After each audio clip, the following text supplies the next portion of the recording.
Select a layer in Affinity Photo, as long as it's a pixel layer, and it can be any part of the image. Once you've done that, what you can do, you can go to Layer and then New Pattern Layer from Selection. And that turns it into a pattern, and you can resize it, rotate it, etc. You can also go up here, top left, set it to mirror option, so you get a nice seamless design. But what you can then do is go over here, and you've got here the Mesh Warp tool. Now it's just down there, Mesh Warp tool. If you can't find it, what you need to do is go to View and Customize Tools, and you can see it there. And you can simply drag that into your Tools panel. So once you've done that, click Close.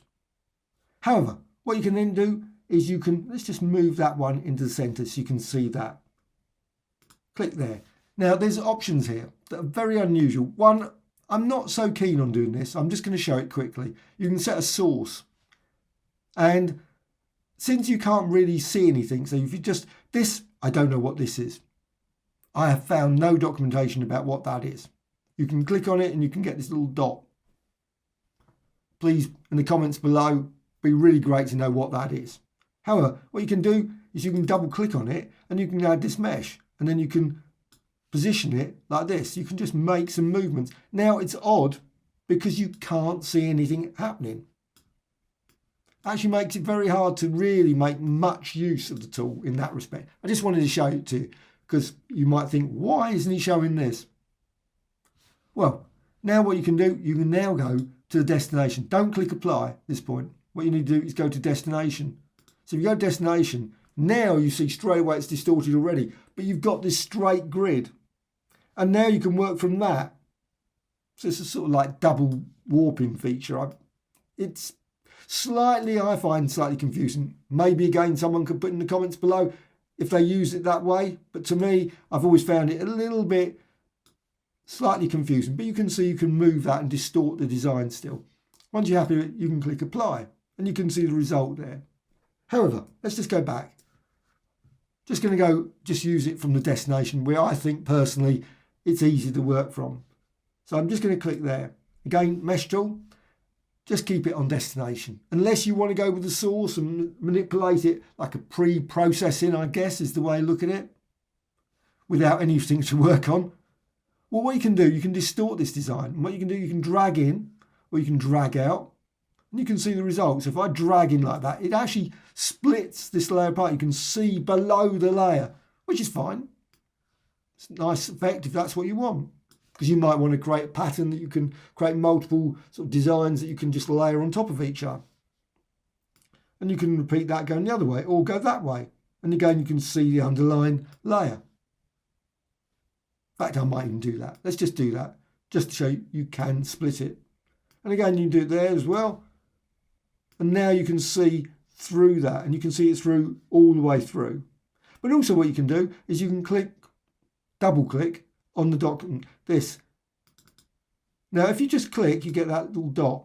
Again, I'm not really certain what that does. Again, please put in the comments below. Does anyone know? Because looking at the help, no explanation what that dot does. Move it around. Just moves that around. But if you don't, I guess maybe that's what it is. It just shows you where you're on it anyway. It makes no sense. But you can double click and then you get that. And then you can distort it. Again, maybe that's all it is. It's just a display of where you are. But you can see that from your cursor, so what's the point? However, you can distort the design like this. You can move it around, so the whole thing can be moved. Also, you can always go there and you can hold down the shift, so you can select 2 points. And you can drag those. So you can do quite a lot of distortion here. So 2 can be moved around, manipulated. You can drag this around. You can drag these direction points around to create all kinds of distortions. You can create some very unique, unusual distortions using this approach. So again, double click to add another one. You can always delete. So if you don't want that point, you've got a point there, you can always, with that selected, you can just see it's a black there, just delete. So you can get rid of it. Double click to add it again, select it, you can see it's black, and then delete. And you can put a lot, I don't know how many you can put. There might be a limit. So you could add, say, 10, 15. Gets a bit overly complicated. You might not want to put that many. But it depends on the complexity of the design you're working with.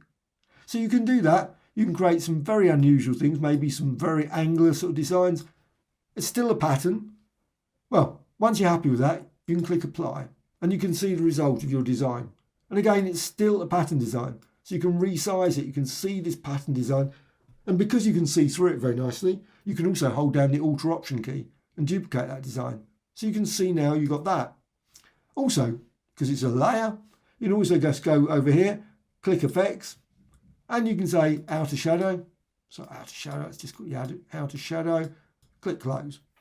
But you can also still, if you want to, go back to the Mesh Warp and you can still continue to manipulate that design, which is still a layer. You can still manipulate it even with the 3D effect or drop shadow. Might be slower and you can see it distorting there. Again, double click on there and you can continue to move that around and distort it in even more unusual ways. You can drag that out and you can actually get the thing to twist on top of itself and rip, curl it around. Not the world's greatest, but if that's what you want, if you want it to curl around, you can create all kinds of distorted, weird shapes. And again, once you're happy with that, click apply. And you've got your design there. And it's, again, still, you can still manipulate that, resize it, move it around, duplicate it by holding down the Alt or Option key, and so on and so on, to create all kinds of complex, weird mesh designs with patterns and the mesh tool. Hope you found this of interest. Thank you much.